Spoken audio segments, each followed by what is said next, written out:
Feel Bhattacharya একাডেমির আজকের আমাদের আলোচনা বিষয় ইন্ডিয়ান পার্টি সিস্টেম। আমরা আজকে এই ইন্ডিয়ান পার্টি সিস্টেম অর্থাৎ ভারতের যে রাজনৈতিক দল ব্যবস্থা রয়েছে সেটির বেসিক কনসেপ্ট এবং স্ট্রাকচারাল যে ফিচার্স রয়েছে সেটি নিয়ে আমরা আলোচনা করব।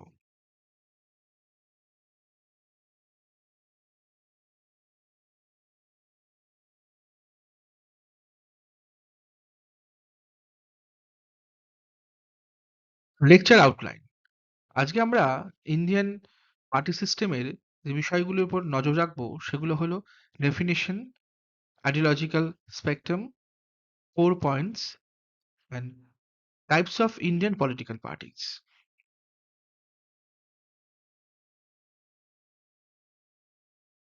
ইন্ডিয়ান পলিটিক্যাল পার্টি সিস্টেমটি জানবার আগে আমরা খুব প্রাথমিকভাবে পলিটিক্যাল পার্টি সিস্টেম কাকে বলে সেটা আমরা জেনে নেব। পলিটিক্যাল পার্টি সিস্টেম কি?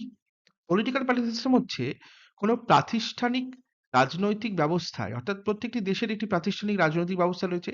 এই প্রাতিষ্ঠানিক রাজনৈতিক ব্যবস্থার মধ্যে যখন রাজনৈতিক দলগুলোর সরকার গঠন, নীতি নির্ধারণ অথবা রাজনৈতিক যে প্রতিনিধিত্ব, অংশগ্রহণ এইগুলোকে কেন্দ্র করে রাজনৈতিক দলগুলোর মধ্যে কম্পিটিশন অর্থাৎ প্রতিযোগিতা বা সমন্বয় এবং সম্পর্ক তৈরি হয় এবং এটি যখন কন্টিনিউড হয় এই ব্যবস্থাটাকে কিন্তু পার্টি সিস্টেম বলা হয়।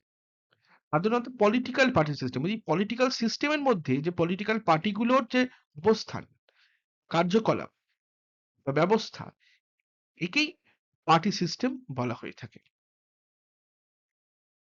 পার্টি সিস্টেমের কিছু একাডেমিক কিওয়ার্ডস আছে। কি? যেমন ইনস্টিটিউশনালাইজেশন অর্থাৎ প্রাতিষ্ঠানিকতা। তারপরে কি? Political competition, representation, government formation, party fragmentation, coalition politics, ideological polarization, election, dominant political party system, তারপরে মাল্টিপার্টি সিস্টেম। এই শব্দগুলো আমরা পলিটিক্যাল পার্টি সিস্টেমের মধ্যে দেখতে পাই।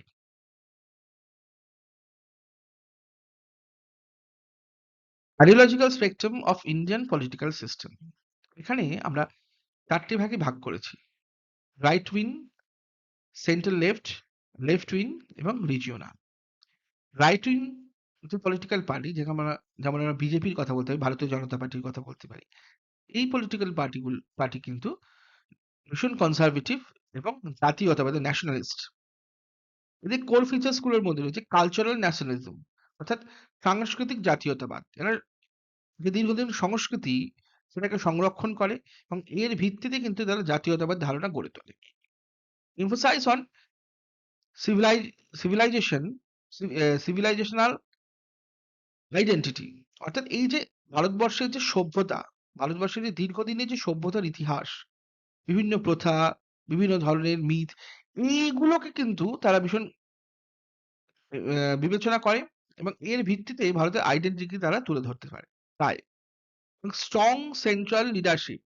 স্ট্রং সেন্ট্রাল লিডারশিপ হচ্ছে ভীষণ একটি সিস্টেমেটিক এবং খুব জোরদার একটি কেন্দ্রীয় নেতৃত্বে এরা বিশ্বাস করে। এই ধরনের পলিটিক্যাল পার্টি ভারতবর্ষে তারা কি করে?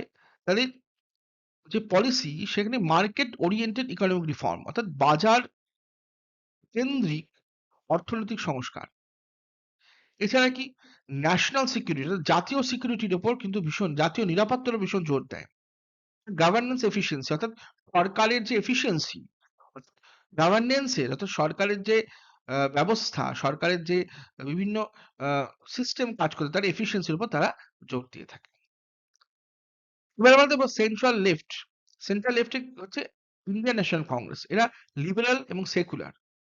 কোর ফিচার্স এর মধ্যে পড়ে সেকুলারিজম অর্থাৎ সেকুলারিজম বলতে এরা ভীষণভাবে ধর্মনিরপেক্ষ, জাতি নিরপেক্ষ। এছাড়া সাংবিধানিক ব্যবস্থা এবং সংবিধানকে এরা ভীষণ গুরুত্ব দেয় এবং এদের পলিসি কি ধরনের? ওয়েলফেয়ার স্টেট অর্থাৎ জনকল্যাণমূলক রাষ্ট্রের যে ভাবনা সেটা এরা নিয়ে চলে। সোশ্যাল জাস্টিস অর্থাৎ সামাজিক ন্যায়ের উপর ভীষণ জোর দেয়। মিক্সড ইকোনমি অর্থাৎ এটা একটি মিশ্র অর্থনীতি। যেখানে কিছুটা সোশ্যালিস্ট ইকোনমিও থাকবে আবার কিছুটা ক্যাপিটালিস্ট ইকোনমি থাকবে। এরা মিক্সড ইকোনমির উপর ভীষণ জোর দেয়। আর রাইট বেসড পলিসি অর্থাৎ জনগণের যে অধিকার, সে অধিকার যে বিভিন্ন ধরনের পলিসি সেগুলো তারা নিয়ে থাকে। লেফট উইং অর্থাৎ লেফট উইং মানে সোশ্যালিস্ট, মার্কসিস্ট এরকম একাধিক দল থাকলেও মেজর হচ্ছে communist party of India Marxist এবং কমিউনিস্ট পার্টি অফ ইন্ডিয়া। এরা কিন্তু সাম্যবাদী দল বা সোশ্যালিস্ট দল বলা যেতে পারে, সমাজতান্ত্রিক দল। এদের যে চিন্তা ভাবনা তার কোর ফিচার্স গুলো হলো ক্লাস বেসড অ্যানালাইসিস অর্থাৎ শ্রেণীভিত্তিক যে ভাবনা চিন্তা সেটা এরা করে। ক্রিটিক অফ ক্যাপিটালিজম অর্থাৎ ধনতন্ত্রের ক্যাপিটালিস্ট ইকোনমির এরা বিরোধী। এছাড়া ইকোনমিক রিডিস্ট্রিবিউশন অর্থাৎ এই অর্থনীতির যে অর্থনৈতিক ব্যবস্থা এই অর্থনীতির পুনর্বন্টনের কথা এরা বলে। অর্থাৎ এই পুনর্বন্টন কিন্তু সবটাই ক্লাস বেসড হতে হবে এবং অ্যান্টি ক্যাপিটালিস্ট কনসেপশনে এরা এগোয়। এদের পলিসি নেওয়ার ক্ষেত্রে এরা ওয়ার্কার্স রাইটস এর উপর ভীষণ জোর দেয়। অর্থাৎ শ্রমিকের অধিকার, ল্যান্ড রিফর্ম অর্থাৎ আমাদের যে পশ্চিমবঙ্গের ক্ষেত্রে যেমন যখন লেফট গভর্নমেন্ট ছিল তারা বর্গা রেকর্ডের উপর জোর দিয়েছিল। জমি বন্টন ব্যবস্থার উপর ভীষণ জোর দেয়। যাতে জনগণের হাতে জমি পৌঁছায়, ল্যান্ড পৌঁছায়। পাবলিক সেক্টর এক্সপেনশন অর্থাৎ সরকারি প্রতিষ্ঠানগুলোর এক্সপেনশন আরো বৃহত্তর সরকারি প্রতিষ্ঠান এক্সপেনশন চায় তারা। প্রচুর পরিমাণে সরকারি কর্মচারী নিয়োগ এবং সরকারি কাজকর্মের এক্সটেনশন এরা চায়। আর শেষে হচ্ছে রিজিওনাল বা আইডেন্টিটি বেসড পার্টিস। রিজিওনাল পার্টিগুলোর মধ্যে কি DMK, TMC, up, BSP, SP প্রমুখ পড়ে থাকে আসে। এই দলগুলো কিন্তু রিজিওনাল ইন্টারেস্টকে রিপ্রেজেন্ট করে। এই দলগুলোর কোর ফিচার্স এর মধ্যে regional autonomy and interest, caste community mobilisation এবং সাব ন্যাশনাল আইডেন্টিটি এই বিষয়গুলো ভীষণভাবে জোর দেওয়া হয়। আর এদের পলিসি মেকিং এর ক্ষেত্রে যেখানে ফেডারালিজম অর্থাৎ যুক্তরাষ্ট্রীয় কাঠামোর ভিত্তিক চিন্তাভাবনা, লোকাল ডেভেলপমেন্ট অর্থাৎ আঞ্চলিক যে উন্নয়ন সেগুলোর উপর ভীষণ জোর দেওয়া হয়। এছাড়া সোশ্যাল জাস্টিস অর্থাৎ সামাজিক ন্যায়ের উপর কিন্তু এরা ভীষণভাবে জোর দেয়। তাহলে মোটামুটি ভাবে আমরা ideological spectrum of the Indian party system বুঝতে পারলাম।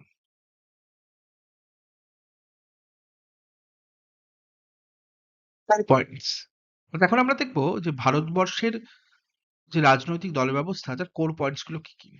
প্রথম হচ্ছে মাল্টি পার্টি সিস্টেম অর্থাৎ ভারতবর্ষের রাজনীতিতে বিভিন্ন ধরনের রাজনৈতিক দল রয়েছে, যেমন ন্যাশনাল রয়েছে তেমন রিজিওনাল রয়েছে। বিভিন্ন ধরনের রাজনৈতিক দলগুলো বিভিন্ন সময় বিভিন্ন নির্বাচনে অংশগ্রহণ করে এবং বিভিন্ন ধরনের ইন্টারেস্টকে রিপ্রেজেন্ট করে। দ্বিতীয় হচ্ছে কি কোয়ালিশন পলিটিক্স। আমরা লক্ষ্য করেছি ভারতীয় জাতীয় কংগ্রেসের যখন ক্ষমতা সংকুচিত হতে লাগলো, যখন একক সংখ্যাগরিষ্ঠতা না পেতে লাগলো অর্থাৎ একক সংখ্যাগরিষ্ঠতা যখন পেল না, সেই সময় থেকে ভারতবর্ষে কোয়ালিশন গভর্নমেন্টের একটি ফরমেশন দেখা গেল। কোয়ালিশন পলিটিক্স এর মাধ্যমে ভারতে কিন্তু সরকার গঠিত শুরু করলো। অর্থাৎ একাধিক রাজনৈতিক দল নিজেদের মধ্যে জোট তৈরি করে সরকার গঠন করছে। এটি যেমন সেন্টারে রয়েছে তেমন কিন্তু রাজ্যগুলোতেও এটি দেখা যায়। তারপরে কি তার মধ্যে স্ট্রং রিজিওনাল পলিটিক্যাল পার্টিস অর্থাৎ ভারতবর্ষের রাজনীতিতে রিজিওনাল পলিটিক্যাল পার্টিগুলো কিন্তু ভীষণ রকম গুরুত্বপূর্ণ ভূমিকা রয়েছে। তারা ভারতবর্ষের রাজনীতিতে রিজিওনাল ইন্টারেস্ট, রিজিওনাল অটোনমিকে তুলে ধরার চেষ্টা করে এবং এরা রিজিওনাল ইন্টারেস্টের মাধ্যমে তারা কিন্তু জাতীয় রাজনীতি অর্থাৎ ন্যাশনাল পলিটিক্সকে ইনফ্লুয়েন্স করে। লিডারশিপ সেন্ট্রিক অর্থাৎ নেতৃত্ব অর্থাৎ লিডারশিপ মানে কি নেতৃত্ব, এবার নেতৃত্ব কেন্দ্রিক বলা যেতে পারে। যেমন পশ্চিমবঙ্গের তৃণমূল কংগ্রেস, এই তৃণমূল কংগ্রেসের দলটি তার সুপ্রিমো হচ্ছেন কি মমতা বন্দ্যোপাধ্যায়। এই মমতা বন্দ্যোপাধ্যায় তিনি একাই লিডার এই পলিটিক্যাল পার্টির এবং এই ক্যারিশমাটিক একটি রোল কিন্তু তার রয়েছে। আবার মায়াবতীর কথা বলা যেতে পারে। এই মায়াবতী বহুজন সমাজবাদী পার্টির কিন্তু সুপ্রিমো বা লিডার, সুপ্রিম লিডার। তার ক্যারিশমাটিক যে অবস্থান সেটা কিন্তু রাজনৈতিক প্রক্রিয়াকে ইনফ্লুয়েন্স করে এবং এই দলগুলো কিন্তু এই লিডারশিপ সেন্ট্রিক দলগুলোর মধ্যে কিন্তু যেমন টিএমসি রয়েছে অর্থাৎ অল ইন্ডিয়া তৃণমূল কংগ্রেস, তারপর মায়াবতীর বহুজন সমাজবাদী পার্টি, এরকম একাধিক লিডারশিপ সেন্ট্রিক যেটা ক্যারিশমাটিক বেসড পার্টি রয়েছে, পলিটিক্যাল পার্টি। আবার কি আইডেন্টিটি বেসড, অর্থাৎ এই আইডেন্টিটি অর্থাৎ বিভিন্ন ধরনের রিলিজিয়ন, রিজিয়ন এবং কাস্ট বেসড যে ইনফ্লুয়েন্স, এই ইনফ্লুয়েন্স গুলো কিন্তু আমাদের ভোটিং বিহেভিয়ারকে মারাত্মকভাবে ইনফ্লুয়েন্স করে থাকে। অর্থাৎ ভোটিং বিহেভিয়ারকে কিন্তু এই ধরনের যে অবস্থান, কাস্ট, রিলিজিয়ন এবং রিজিয়নের যে প্রেক্ষাপট সেগুলো ইনফ্লুয়েন্স করে থাকে। তারপরে কি আইডিওলজিক্যাল ডাইভার্সিটি। আমরা আগেই দেখলাম যে ভারতবর্ষের রাজনৈতিক দলগুলোর মধ্যে আইডিওলজিক্যাল যে বিভিন্নতা রয়েছে। কোনো পলিটিক্যাল পার্টি লেফটিস্ট, কোনো সেন্টার, আবার কোনো রাইট পলিটিক্যাল পার্টি অর্থাৎ ডানপন্থী পলিটিক্যাল পার্টি এরকম দেখা যায়। রেগুলেশনস বা ইসিআই অর্থাৎ ভারতবর্ষের রাজনৈতিক দলগুলো নিয়ন্ত্রণ করা এবং রেজিস্ট্রেশন, রেকগনাইজেশন দেওয়ার কাজ কিন্তু করে ইলেকশন কমিশন অফ ইন্ডিয়া। অর্থাৎ এই রাজনৈতিক দলগুলোর ক্ষেত্রে ইলেকশন কমিশনের কিন্তু একটা অত্যন্ত গুরুত্বপূর্ণ ভূমিকা রয়েছে। আবার shift from one party dominance, কংগ্রেসের ক্ষমতা যখন ভারতীয় জাতীয় কংগ্রেসের ক্ষমতা যখন কমতে শুরু করলো তখন থেকে কিন্তু আমরা ভারতীয় রাজনীতিতে শিফট চেঞ্জ দেখলাম। কি Congress dominance to competitive pluralism, অর্থাৎ যখনই কংগ্রেসের ক্ষমতা কমতে শুরু করলো তখন একদিকে যেরকম আমরা মাল্টি পার্টি সিস্টেমকে অনেক জোরদার হতে দেখলাম, তার পাশাপাশি কোয়ালিশন পলিটিক্সকেও কিন্তু আমরা জোরদার হতে দেখেছি। এইভাবে ভারতবর্ষের রাজনীতিতে কিন্তু কম্পিটিটিভ প্লুরালিজম কিন্তু প্রবেশ করলো, অর্থাৎ one party dominance to competitive pluralism. তাহলে মোটামুটি ভাবে আমরা আজকে এই কোর পয়েন্টস গুলো বুঝতে পারলাম। Types of Indian political party, ভারতের রাজনৈতিক দলগুলোর ধরন আমরা তিনটে ভাগে ভাগ করেছি: ন্যাশনাল পলিটিক্যাল পার্টি, স্টেট বা রিজিওনাল পলিটিক্যাল পার্টিস এবং তৃতীয় হচ্ছে registered unrecognised political parties. National political parties কাকে বলা হচ্ছে? যে রাজনৈতিক দলগুলো ভারতবর্ষের বহু স্টেটে অ্যাক্টিভ বা সেখানে তাদের বিধানসভা আসন আছে, ভোট শেয়ার রয়েছে, তাকে আমরা ন্যাশনাল পলিটিক্যাল পার্টি বলতে পারি। কিন্তু এর সাথে সাথে যে পলিটিক্যাল পার্টি কমপক্ষে 4টি স্টেটে স্টেট লেভেল পার্টি হিসেবে রেকগনাইজেশন পেয়েছে, তাকে কিন্তু আমরা ন্যাশনাল পার্টি হিসেবেও মানে বিবেচনা করতে পারি। যেমন BJP, Indian National Congress, Aam Aadmi Party, Bahujan Samajwadi Party, CPIM, National Peoples Party etcetera. তবে এর মধ্যে বিজেপি, আইএনসি এরা কিন্তু মেজর পলিটিক্যাল পার্টি। দ্বিতীয় হচ্ছে স্টেট লেভেল বা স্টেট রিজিওনাল পলিটিক্যাল পার্টি। এখানে বলা হচ্ছে যে পলিটিক্যাল পার্টি কোন একটি স্পেসিফিক স্টেটে বা ফিউ স্টেটে অ্যাক্টিভ বা রয়েছে বা সেখানকার রাজনীতিকে ইনফ্লুয়েন্স করছে, সেই ধরনের পলিটিক্যাল পার্টি কিন্তু স্টেট লেভেল পলিটিক্যাল পার্টি বলা হচ্ছে। এবং এই স্টেট লেভেল পলিটিক্যাল পার্টি কিন্তু regional identity, regional language, local issues গুলোকে হাইলাইট করে থাকে।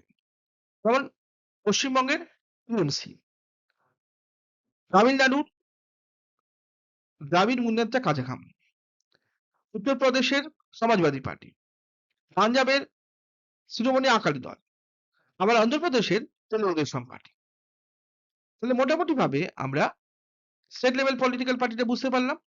এইখানে যেটি বোঝার বিষয় সেটা হচ্ছে রেজিস্টার্ড আনরিকগনাইজড পলিটিক্যাল পার্টি। এমন বহু পলিটিক্যাল পার্টি ভারতবর্ষে রয়েছে যারা ইলেকশন কমিশন থেকে রেজিস্ট্রেশন পেয়েছে, কিন্তু তারা স্টেট লেভেল কি ন্যাশনাল লেভেলে সেই রেকগনাইজেশনটা নেই। রেজিস্টার্ড পার্টি কিন্তু রেকগনাইজেশন নেই স্টেট লেভেল কি ন্যাশনাল লেভেলে, সেই ধরনের পলিটিক্যাল পার্টিকে বলা হয় রেজিস্টার্ড আনরিকগনাইজড পলিটিক্যাল পার্টি। তাহলে মোটামুটি ভাবে আমরা types of Indian political parties বুঝতে পারলাম।